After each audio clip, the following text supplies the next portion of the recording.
in the order of their appearance. All right, Lauren. We'll have Laurence Msall from the Civic Federation. Give him a round of applause. Long-time pal with the City Club, who's famous for many things, probably most for writing a chapter in the 4th edition of the book The Mayors. Can't remember who did that book. It's some very bright professor, right, Stella? Okay. Next, we have from the Fighting 27th District, the Honorable Matt Murphy, Palatine. From the equally fighting 9th District, State Senator Daniel Biss. A lot of fighting, Jay. And coming all the way from Springfield, without a passport, we have the Honorable Amanda Vinicky, who is the reporter for the Illinois Public Radio. Illinois Public Radio. Give her a round of applause. And she still works with this fella Crawford, so give her, as they say in Latin, Father, show her a little Rachmanis. Okay. That's an inside joke for a few of you looking around. A very few. Okay. Starting off, 6 or 7 minutes to set the stage. Laurence Msall, you're up first. Then we'll have the 2 state senators. And then Amanda, you'll correct all of them. All right. I can do that for sure. Thank you. I am Laurence Msall, the president of the Civic Federation. For those of you who are aware, we have several members here, but the Civic Federation is a nonpartisan government research organization. We were founded about 120 years ago by Jane Addams, Bertha Palmer, and Lyman Gage, legendary Chicagoans who really were concerned about the condition of our city and were aiming to improve the delivery of government services. It was about that time when Chicago had an emerging reputation with corruption and problems. So the Civic Federation got involved in everything from helping elect reform candidates to paying for Pinkerton guards to help the city collect its tax revenues. The city of Chicago has never had a problem levying taxes. It did have a problem getting the tax money from the businesses into the treasury, and that's where the Pinkerton guards came from. As you all know, we got rid of corruption in Chicago about 100 years ago. And since that time, the Civic Federation has been focusing on tax fiscal policy. It is not really a proud moment for any of us in this room when we look at the condition of the state of Illinois, our pensions, and what it means for our future. We're going to hear from Governor Rauner next week, his plan for moving Illinois forward. He faces a almost inconceivably difficult time. The budget that he inherited that the state's operating under right now has a $1.5 billion hole in it. So before he even took office, the state was continuing to deteriorate. He's going to present his spending plan, which will include what to do about the pensions. Almost 25 cents of every state tax dollar generated from the state source revenues goes into the pension and pension-related debt. That's higher than anywhere else in the country. Illinois has a lot of uniquenesses, a lot of firsts, but it's nothing that you would seek. In the case of the state of Illinois pension system, many of you are aware that over $110 billion in unfunded liability just for the state funds. There was significant progress almost a year ago when the state passed some pension reform for its pension funds, basically saving the defined benefit plan, changing the rate of which benefits would grow, but still keeping the plans basically intact. Many of you are aware that that is up in the Supreme Court of Illinois, which we expect will hear the case in March and hopefully make a decision before the General Assembly has to adjourn at the end of May. Without that constitutional imprimatur, the governor has to rely on $1 billion less in available budget relief that the pension reform legislation would have passed. For the Civic Federation, we're certainly very eager to see what Governor Rauner's plan is for moving forward. We know it's going to be a very difficult situation. We know it's going to be very hard and painful for just about anyone who relies on government, relies on the state, relies on services from the state. I want to point out, and I think, I know all of our panelists would want to reinforce this. The government workers have done nothing wrong. The state employees, the city employees, the teachers, they all went to work, they all did their job, and they were promised a benefit, a retirement benefit on their retirement. Unfortunately, the taxpayers also did their job. They paid their taxes, they expected their government to operate efficiently and effectively, and so now everyone is forced in a situation of living with a government that did not adequately fund its pensions. There is culpability on all sides. We let this get out of hand. We let it get to a level that is so outrageous, most other states can't even understand how Illinois continues to operate this way. Biggest concern we have going in right now, while we wait for the Supreme Court to rule on the constitutionality of the pension reforms legislation that has been passed, is what happens to the municipalities, including the City of Chicago, City of Bolingbrook, Mayor Clara is here, City of Aurora, they have officials here. They are facing enormously difficult decisions in their operations because of a pension system that was created by the state legislature, whose benefits were determined by the state legislature, and whose funding mechanisms were determined by the state legislature. And more of their property tax levy is going into their pension system. There are communities in Illinois where over 100% of their pension levy goes into their police and fire pension fund, and it's not enough to keep up. We have to move forward on additional fronts.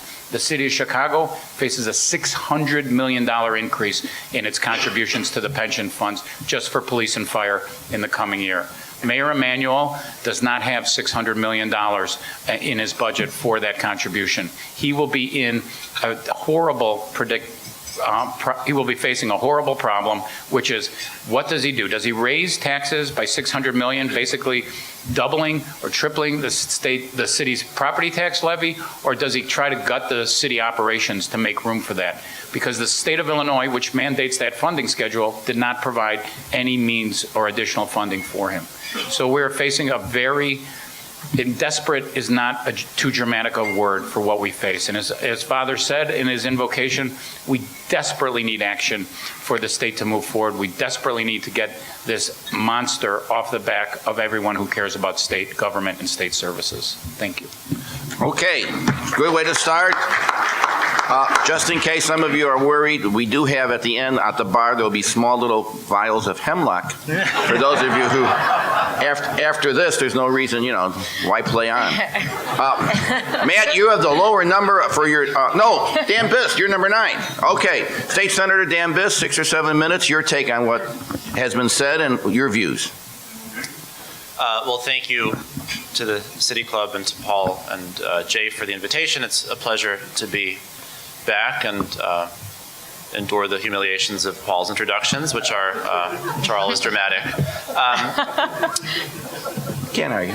Notwithstanding my pleasure about being here, it's an awkward time. The Supreme Court will hear oral arguments in March, and there's, I think, no sense in pretending that I have anything useful to say about how that will proceed. So what I thought I would talk about this afternoon is a topic that I believe will be very much on the agenda for discussion regardless of how the Supreme Court rules, and that is the proposal that you've heard a lot about to move public employees away from a defined benefit pension into a defined contribution scheme like a 401k. If you saw the list of policy proposals that were communicated in writing to the General Assembly by the governor after his State of the State address last Wednesday, that was very much on his list, and I expect will continue to be on his list. And so I think that's a really important policy question that deserves being thought through on its own.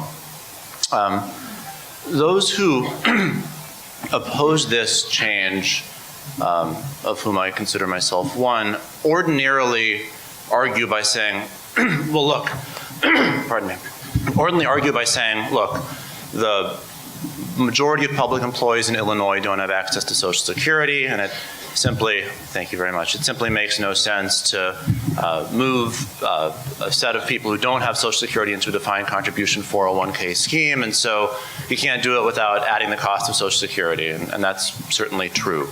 And another argument that's often made is, well, these systems are currently in debt. They're relying on contributions coming in. If you close them off to new contributions in, that will accelerate the rate at which we have to pay down the debt, which is also true.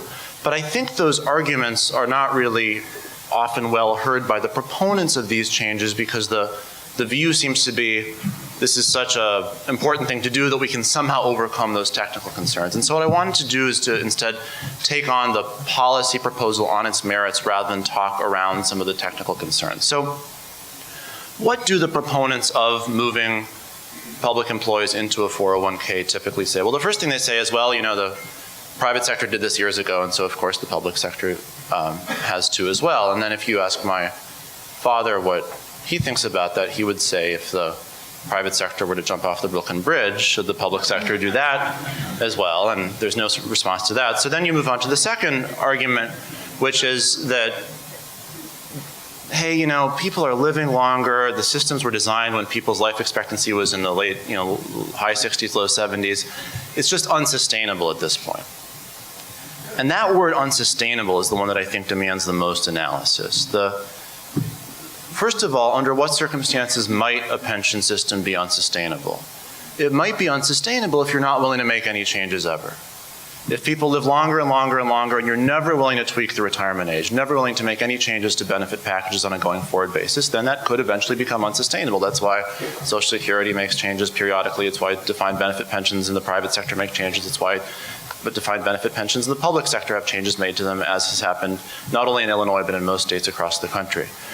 But once you're willing to make those changes, it's a little mysterious what unsustainable means. And I think what unsustainable really means in this context is expensive. Not unsustainable at all, but expensive. And what's really meant is, you know, if people are going to live into their 80s or 90s, then providing a pension that assures that after retirement sometime in your 60s, you'll be able to maintain a reasonable standard of living until death is expensive. And it is. But the question that one needs to ask on the flip side is, are we prepared to design a retirement system in this country where people don't get to retire sometime in their 60s and have a reasonable standard of living until death? And if that's the decision we're going to make, who have we become?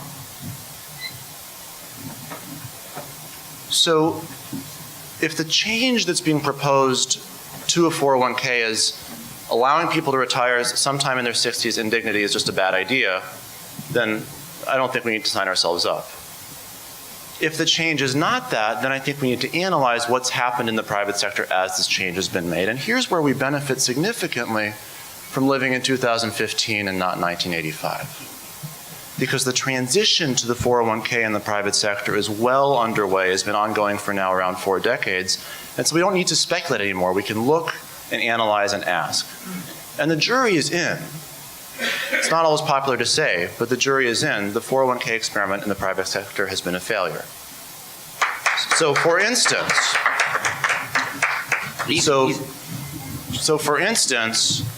the median account balance in a 401k today in this moment of record high market times is $31,000. The National Institute on Retirement Security estimates that the gap in retirement savings between what people have and what they need in America is between $6 and $14 trillion. And so the system that we are asking if we should replicate has not worked. And I think what we need to do from the vantage point of 2015 is ask ourselves what hasn't worked, and then if we're going to design something for the public sector, how do we avoid those pitfalls? And those pitfalls are several. First of all, 401ks, typically the participation is optional, contribution levels are discretionary, and people tend not to participate in a high enough level. Second of all, we're leaving investment responsibilities in the hands of people who are not trained professionals in an era of increasing specialization. Why would one do this? Most of all, by fragmenting the investment decisions rather than pooling people together, not only are you not taking advantage of economies of scale, which push down fees, but you're also not taking advantage of the benefits of truly pooling risk in a way that allows you to have an optimal investment allocation. And so this, we now know, we've seen this play out. It's played out with significant consequences. And the lessons, I think, are very clear about how to design a real 21st century retirement plan that can achieve a lot of the goals of people who are talking about the challenges with the current underfunded systems without replicating those mistakes. And I guess I would just close by saying, as we sit here from the vantage point of 2015, asking these agonizingly difficult questions about what to do about the mountain of debt we've already accrued, and presented with an opportunity to change the structure of our benefits going forward, let's not take one set of mistakes we've made and then replace them with a completely different set of mistakes. Let's design a modern system that avoids these errors, avoids these inefficiencies, and achieves what's needed for the government to function and be able to afford its other needed services, but simultaneously provides true and efficiently delivered retirement security for the workers who are serving the public. So with that, I look forward to the questions, and thank you very much. Thank you, Dan. By the way, for those of you who are new to the City Club, this is just typical of the intellectual level of all of our speakers. Dan, I think, got his PhD with MIT. Yeah, so that's just typical. There's no big... Oh, by the way, my leader, Jay Doherty, has suggested, and I see her sitting right in front of me, we do have the Republican leader of the Senate, Christine Radagno, the pride and joy of southwestern Illinois, southwest suburbs. All right. No pressure on you, Mr. Murphy. You got your leader here. You're following Professor Biss. Go right ahead. Well, thank you. Thanks very much. I appreciate the invitation from Jay and Paul. It's great to be with you guys. I have never been up here for this. I've been to this lunch because, as we all know, it's better than where else I would have eaten today, which, given the subject matter, I suspect is why you're here too, let's be honest. The hemlock was good, Paul. That was well played. It is. This is a challenge, and it is one that has been particularly thorny to us and really on the front burner for those of us in the General Assembly for a number of years now. I think Laurence's point about blame and looking backward is somewhat well taken.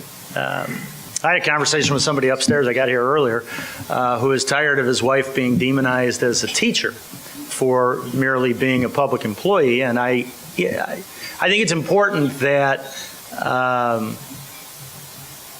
blame about how we got here not spend too much time, too much of our energy, because the problem itself and how we move forward is substantial enough without divisive rhetoric. I say that as a member of the body that is probably primarily responsible for it, and I recognize that might be a little self-serving, but I think it's nonetheless important that we try and look forward and solve what is an about $111 billion problem that we will all have some effect in and it will affect us. The other thing, and I have enjoyed thus far working with Senator Biss. We worked closely together on the last bill. I continue to believe that was a balanced approach that tried to strike the balance between solving this problem for the long term while going as little into benefits as we absolutely needed to solve the problem. It was a difficult needle to thread, which was evidenced by the fact that it took years to pass. The Supreme Court, we're going to find out probably not soon enough, frankly, what they think of it. But I continue to think that that was a reasonable compromise to strike and would have served everybody's interest best, although I know that there is some disagreement on that. This is one major issue, pensions, and its impact on us. We've got a new administration in Springfield, and I think it would be fair to say that Governor Rauner has hit the ground running. There are a lot of things facing this state, though, that are going to require some difficult decisions and difficult choices and compromise coming up in the near term. And I sincerely hope we're all in a position to contribute to that. There will be pain. There's no doubt about that. But I always try and stress the picture of what this state and this city can look like on the other side of the pain. Because we focus so much on where we are right now and how difficult this is and how intractable our problems are. And we sometimes lose sight of what the picture on the other side could be of an Illinois and a Chicago that is leading the nation in opportunity for the people who live here to work the best job they're capable of doing. A school system that is the model of the nation. We have so much going for us here as a state. Things that we in Springfield haven't been able to screw up despite our collective best efforts. And if we can get our house in order, if we can go through these difficult things, the picture on the other side for this town and this state is exceedingly bright. And for those who held the pessimistic view that it's already too late, I would submit to you that I don't believe that. And if you're in government and you feel that way, maybe it's time to step out and let somebody else in. With regard to pensions, there's going to be a lot of things to consider. I am not as dire on the 401k as Daniel is. I think there is potential for savings in it. I think it's important that we also not buy into the theory that we all have to wait on the Supreme Court before we take another whack at pensions. We may not know for 2 more legislative sessions what the Supreme Court's ultimately going to do. 2 more years with this thing growing at 10% a year is a problem doesn't strike me as the right approach. So I do hope that the governor will be prepared to lead on this as he's attempting to on other things. I think that if you're looking for a tier 3 with a 401k for employees, I think it's a reasonable conversation to have. I think people need to understand that shifting the burden of retirement expectations from taxpayer to individual is the ultimate goal of the 401k. The fact that we want to make that shift isn't necessarily accepting a bad outcome. We would like this model to work, but the question about are we going to be able to allow people to retire comfortably in their 60s isn't really the question now. There are people retiring comfortably in their 50s. And what people who don't have that pension but are paying the bill are worried about is who's going to help me take care of my ability to retire? Now, I don't begrudge anybody their deal in the pension system. I'm in that pension system. But the reality is we have to look at the cost of paying for this. We have to look at, are we denying people who don't have these pensions the opportunity to better fund their own retirements because of the taxes they're going to pay to fund the public employee pensions? That is part of the balance to be struck here. We also have to look at, to the extent that higher taxes are going to be called upon to pay this bill. The last time taxes were raised in this state, we saw the largest hike in unemployment of any state in the country. Now, you can argue, and some will, that money went to actually save the pension system, and money did go into the pension system from the tax rates. You can say it stabilized a lot of things, and that as a result of that it was worthwhile, and people make that argument. But you can't ignore that higher taxes impact job creation. And for a state that's had the job record we do, we need to be sensitive to that as we figure out our way to go forward.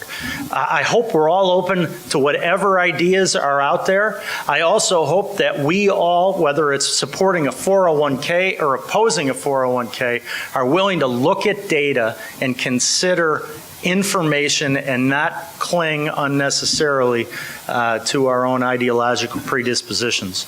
This is going to be a fascinating year in Springfield. I am hopeful that we have an opportunity to get more done in a productive way in this spring session than we have seen perhaps in a generation, and I'm looking forward to being a part of it. And I look forward to your questions too. Thanks.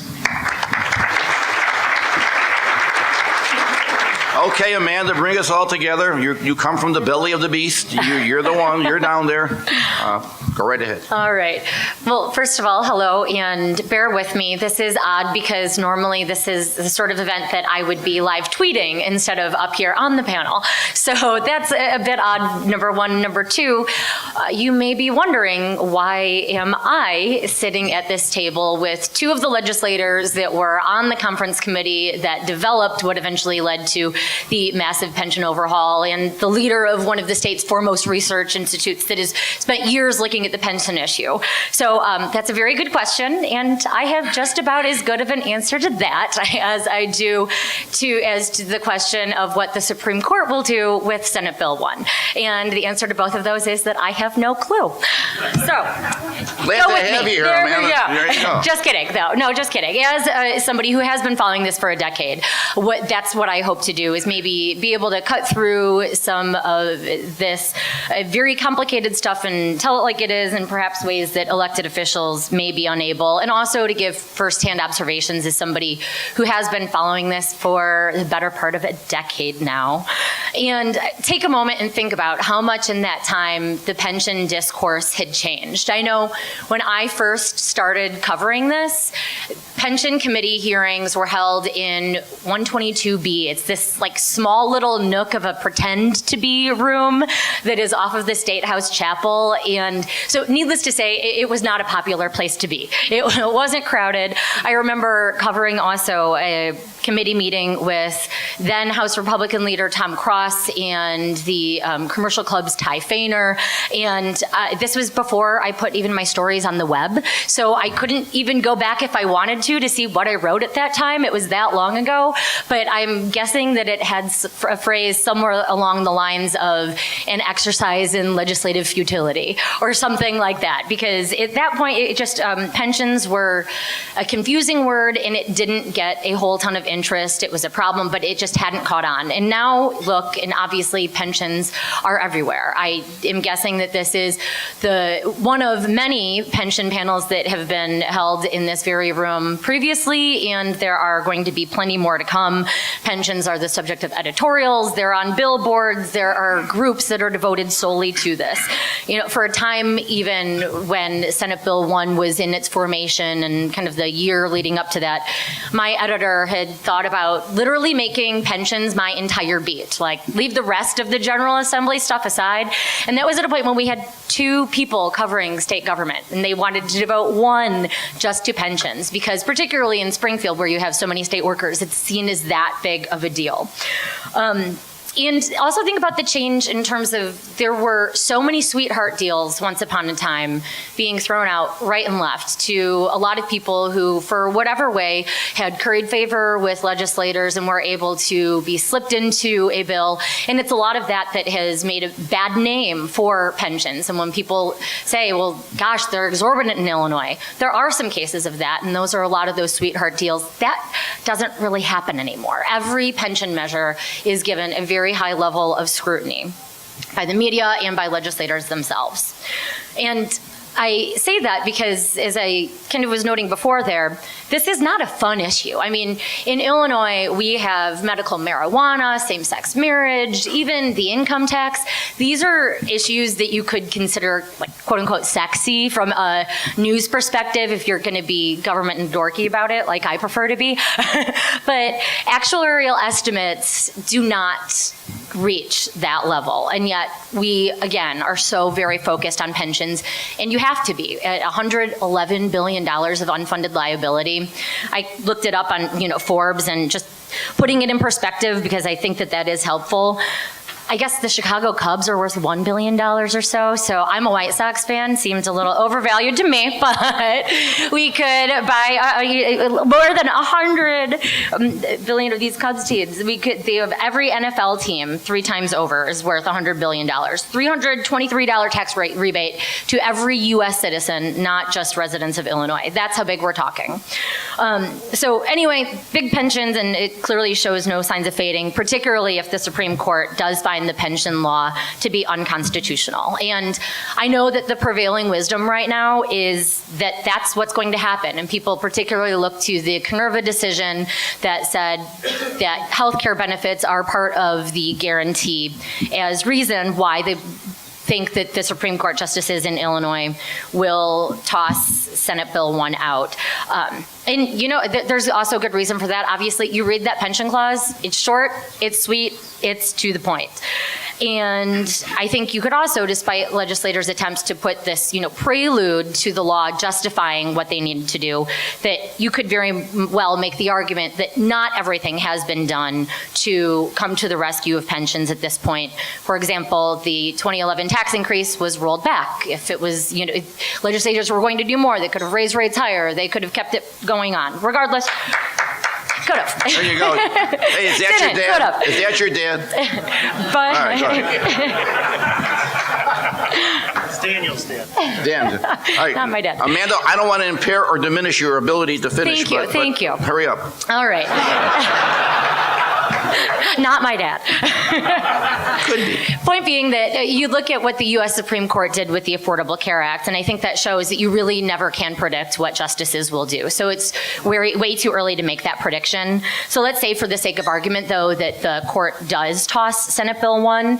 Some factors to consider are, well, obviously, we have a new governor. And I do think that that changes things, because whereas Pat Quinn had said he was going to work night and day to resolve the pension crisis, he was pretty much on a ship, like waving a pension flag and just saying, do something about it.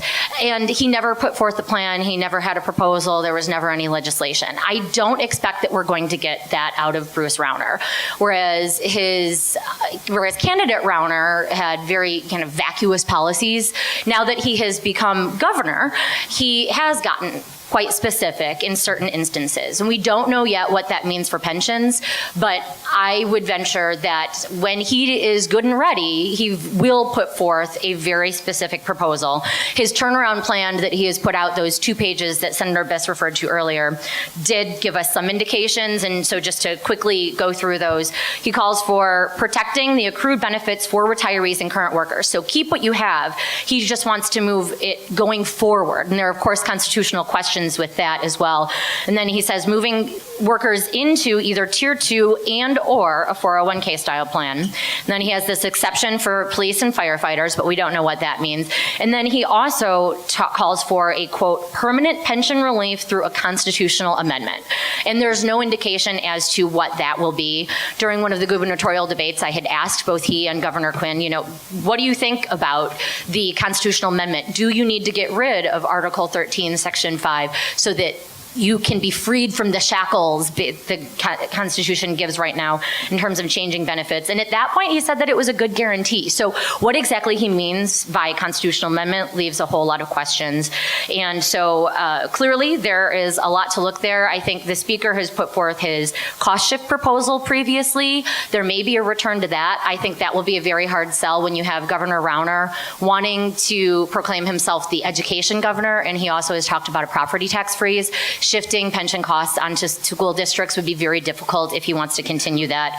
There's also, the Ralph Martiri idea, re-amortize the pension debt, Cullerton's consideration theory. Okay, Amanda, sum it up. What have you. So there we go. We'll move to, I guess, I'm your editor. Sum it up. The Supreme Court I think people are waiting for the Supreme Court to give guidance. And so, whereas Senator Murphy would like legislators to move ahead, I think we're going to see Rauner put forth a proposal. But for the most part, people are very much going to be waiting to see what they can do until anything actually happens in the General Assembly before taking those tough votes. Great. A great debut by Amanda Vinicky. All right, if you have a question, we have our folks coming around to, I had a question. Unfortunately, both of you answered it, so I'm not going to, my question was, anything going to be done before the Supreme Court makes its decision on pensions? And maybe. An optimist. Well, yeah, no, I mean, I think there's a chance of that. Look, I made the point before. I mean, I think people do want to know what the Supreme Court's going to do, and that it is potentially valuable. The Circuit Court didn't give us any information whatsoever or any guidance. Hopefully, the Supreme Court will uphold it. If they don't, hopefully they'll at least give some guidance as to what we may or may not be able to do. But in the interim, you could create a Tier 3 and put new hires going forward into a 401k if you could make the math work to make that make sense. I don't think we need to close the door to that at this time, but sure, we'd love a quick expedited decision, but I don't think we're going to get it. But I also don't think we want to wait 2 years to act on a problem that's growing by about $10 billion a year. I think that's right in terms of not waiting for the state to deal with its problem, but it's even more important regarding the local governments, because the risk is that while we wait for the Supreme Court to figure out what they're going to do with that law, our local governments are suffering. And it's not to be melodramatic that we say that the Chicago Public Schools have $1 billion budget deficit in the coming year. The Chicago Public Schools are not able to open. The economic impact on our city as well as our state is very significant. And as I talked about, the local governments, the municipalities are straining under the weight of their pension system, in particular the police and fire pension system. Okay, we have to have real short answers. We have a lot of questions. From Tommy Ryan from the Chicago Firefighters Union. I'll answer your question, Tom. Tom asked, why are there no representatives from labor on this panel? The response is very quick. I didn't invite them. Okay. That takes care of that one. From Al Manning, do you favor a state constitutional amendment? If yes, what changes would you propose? Starting with you, Dan. Well, do you, let me rephrase it. Lots of state constitutional amendments, but I guess you mean on this subject. I think there's two things to say very quickly. One is I think that it's really important for there to be some protection. I think just repealing Article 13, Section 5 would be really a bad idea. And the other thing I would say is there's a point to the New Hampshire Constitution that obligates not the payment of the benefit, but the payment of the employer into the fund. And if that's protected, then that solves the other problem. And I could envision a compromise that retains some protection of the benefit, but changes the structure of that protection and puts in place a guarantee of employer funding that could be, I think, a sensible way forward. But I'd have to see details of the governor's proposal before weighing in. Again, it's really hard to argue about what changes you would make to the Constitution. All of us have different ideas about what was included.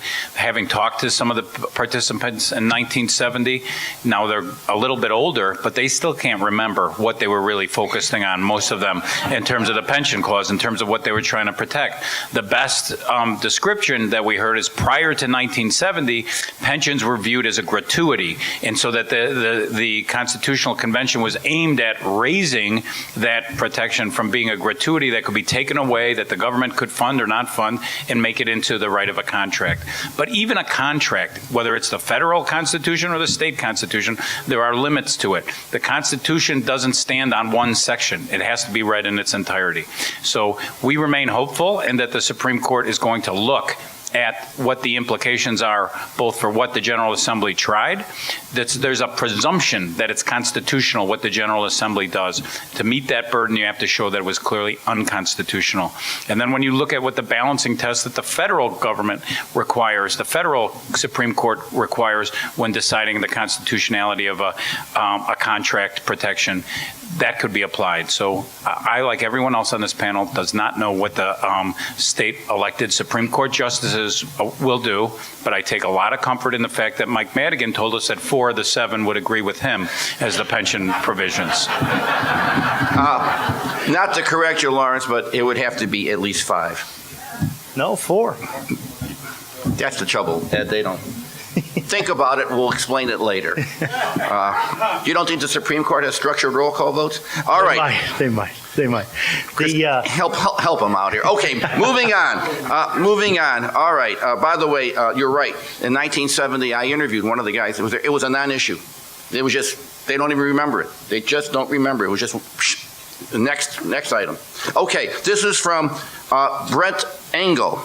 Good question. If the city of Chicago does not pay increased amounts to the police and fire fund in 2016, this is for you, Laurence, will Illinois legislature enact a clause which allows them to redirect state grants from Chicago to the police and fire funds? Just an easy one. The existing state law, which requires the contribution to start at, to get to 90% funded in 25 years, does have a provision where there will be an intercept of the state resource, of the City of Chicago resources if they don't meet the mandatory funding requirement. However, it raises real questions where they get that money, that $600 million, and that's part of the predicament. So that was part of the reform legislation that increased the police and fire retirement age from 50 to 55, that said the city had to go on a 25-year funding plan to get to 90%. And if they don't, then they're at risk for the intercept from of state resources. But as significant from our perspective as well, the city would be in violation of state law and would lose some of its standing of saying it's done everything that the state required as this issue continues to be litigated. Well, all right, if you want to say it like that, okay. Pretty good answer. This is from, well, we have a lot of, Tommy, we got the Teamsters have a question, the gentleman in front of me, the Teachers Pension Fund has a question. Let me just put them all together. This is from Raymond. Whoa, where are you, Raymond? Oh, I didn't know. Okay. Pensions are deferred wages. I have to put the proper, let me say that again. Take two. Pensions are deferred wages. Employees pay into their retirement security. Why do we allow the state and city of Chicago not to pay the normal retirement security costs that every other employer must pay? Isn't this wage theft? Well, I mean, the full pension payment is more than the normal employer cost right now because of all the debt we're trying to catch up to. So for certainly the last 4 or 5 years at a minimum, the full payment has been made from the employer of the normal cost. The problem is you're trying to catch up to years and years and years of either using bad numbers, people stubbornly living too long, or not making the payment in the first place. So, the normal cost is being paid. It's catching up to the debt that's hard. Anybody who's familiar with compound interest, and I shudder to bring this up with Daniel up here in case I get it wrong, but it's great when it's your friend and it's your money that you're gaining on. When it's your debt, it's really rough. So the payment, there have been payments made, but again, at the end of the day, there's a question of resources and how much money is going to be available on a sustaining basis. And you can have a constitutional guarantee, but if there's no money to back it up, what is it worth? Okay. Anyone else? Go, Daniel. That I think it's fair to say that nobody in this discussion would argue that the state's history of failure to adequately fund the pension systems was the right thing to do or a good idea or sound. And all of us wish we could go back and undo that. And whether you want to call that wage theft or just a bunch of legislators and governors being idiots, you can pick your favorite. But it was a horrible idea. And I do think it's important to structure the solutions we enact in such a way as to minimize or ideally eliminate the possibility of that happening going forward. Okay, real quick, from our well-known leftist radical Mark Weiermuller, who's somewhere off the curb on the right-hand side. Small business owner, used to be a large business owner. Okay, why not today put all new employees in IRAs, 401k on FICA to start a phase-out? Is this a pyramid scheme? I can't explain it, I just read it. Go ahead, Amanda. Anyone. I feel like this is Senator Biss's specialty, but I mean, in a way, you do have a structure where I don't know if it's a pyramid scheme. What? Mark Weiermuller is also my specialty. A lot of pub. Go ahead. I don't know if it's a pyramid scheme, but right now, what you do have is it's close. I mean, it could tumble if it weren't for greater investments being put into it. So that is one of the big issues. Yes, with moving to an IRA or 401k sort of formula, the tier 2 benefits right now are very much helping to pay off the tier 1 pension debt. Another issue that needs to, at some point, be resolved.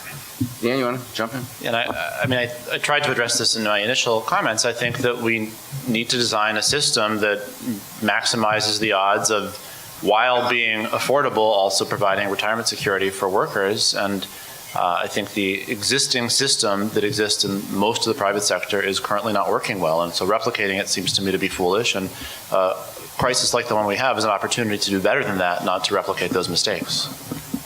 The other thing I think, Mark, you've got to look at, if you change to that 401k, in the long run for those employees, it'll cost the state less money. For about a 10-year period in the short run, you're going to see an increase in the payment that we need to make, because those people aren't paying in, which is maybe where you came up with the pyramid idea, but they're not paying in, and so the state's going to have to increase their contribution.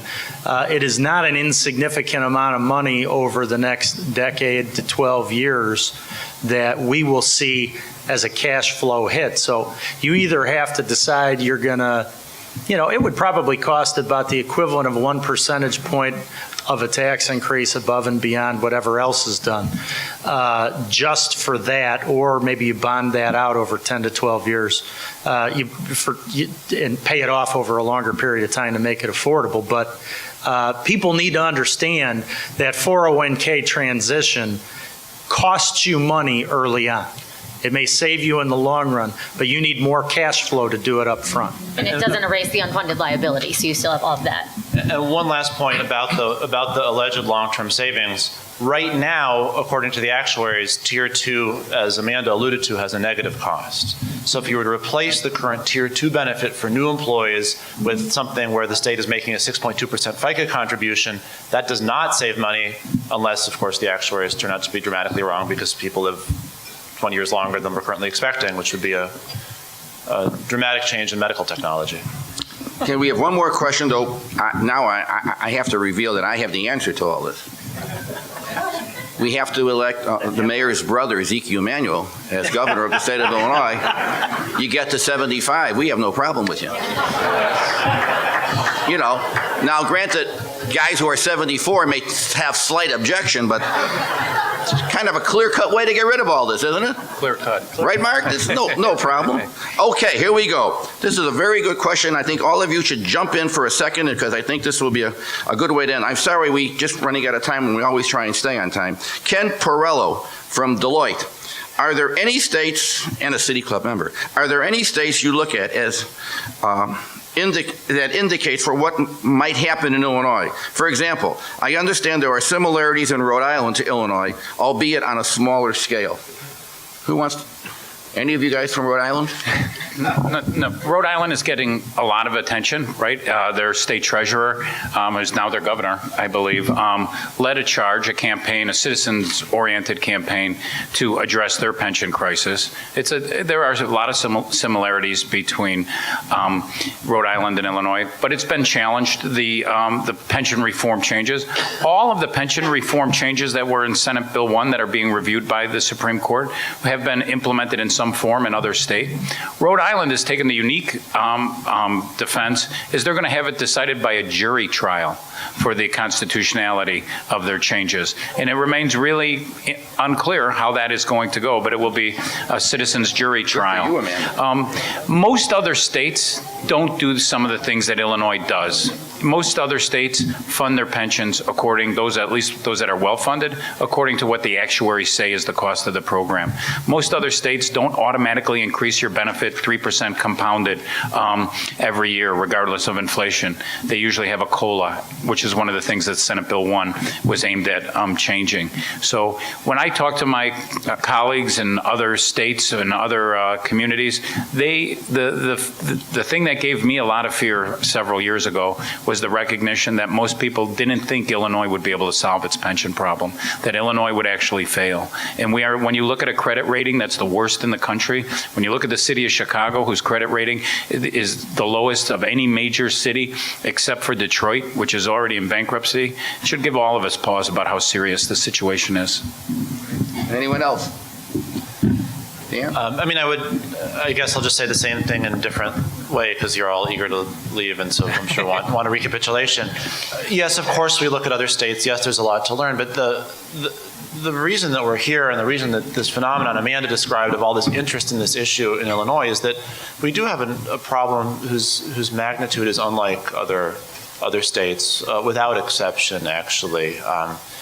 And that's, because of a lot of years of neglect.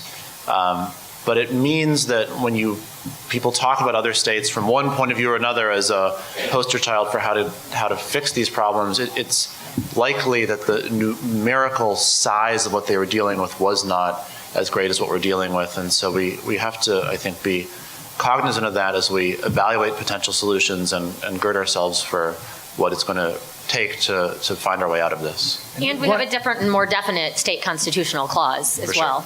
Sure. Yeah, only a few states compared to ours, New York and Arizona, I think. And one last statistic, though, that highlights, the depth of the problem we have here compared to other places. Most states will spend between 5 and 8% of their budget on their pension costs, and we are in the low 20s. So, and we were in the low 20s with the tax rate at 5%. So when we were taking in record high revenue by billions of dollars, from that number, we were getting about 22% of that having to go to pension payments when most states are 5 to 8. It's again, the notion of having to catch up when you've fallen behind is just immensely expensive. How about a big round of applause for our people?